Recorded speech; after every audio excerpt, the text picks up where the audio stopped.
So this is the image I'm going to use. So the first thing we need to do is to create a new layer. Click on this icon, fill it to transparency, and then press OK. And now make sure the foreground color is white, the background is black. Select the gradient tool. Left click in the gradient, make sure the gradient is FG to BG RGB. The shape is linear and the repeat is sawtooth wave. Make sure once you finish with this sawtooth wave gradient shape layer, bring it back to none so that you don't get surprises when you trace a gradient. And now I'm just going to left click here. So here are settings for my gradient. And now left click and then hold the control key and then trace your gradient. So here it is. And now you can, for example, change the value here. So if I decrease, so I want to decrease it. So I'm going to leave it around 25.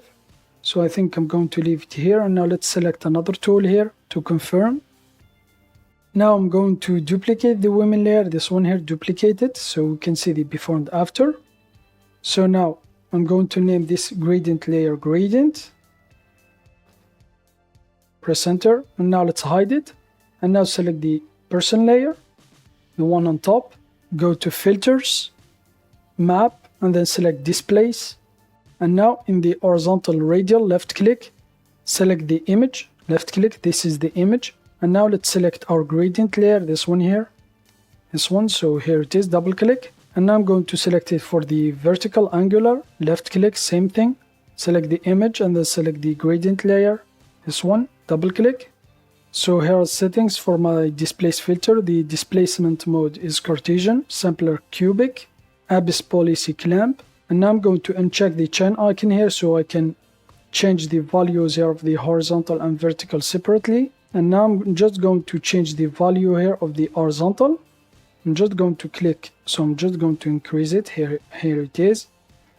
So here 147 is too much. I'm going to bring it back, I think, to, let's increase it a little bit. So I think I'm going to leave it to around 54 and now press OK. So here's the after, so here's the before, this one here, and here's the after. And now I'm just going to make it kind of interactive, so where I move the shape it will look kind of the refracted glass effect. Select any selection tool, so I'm going to select a rectangle.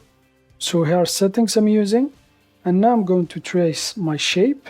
So here it is, press enter, and now right click on the glass layer, this one here, right click on it, add layer mask, and then check the selection layer mask. This will keep only the selection here from our layer. Press add. So here's our mask here from the shape, and now let's remove the selection. Go to select, none. And now if you select the move tool, and then make sure to select the layer mask here, this one here, so you can move it, so kind of makes it look kind of interactive. So here, as if you're moving this shape here, and shows the glass effect. So now, for example, the gradient layer here, you don't need it anymore, just remove it, click on the X here,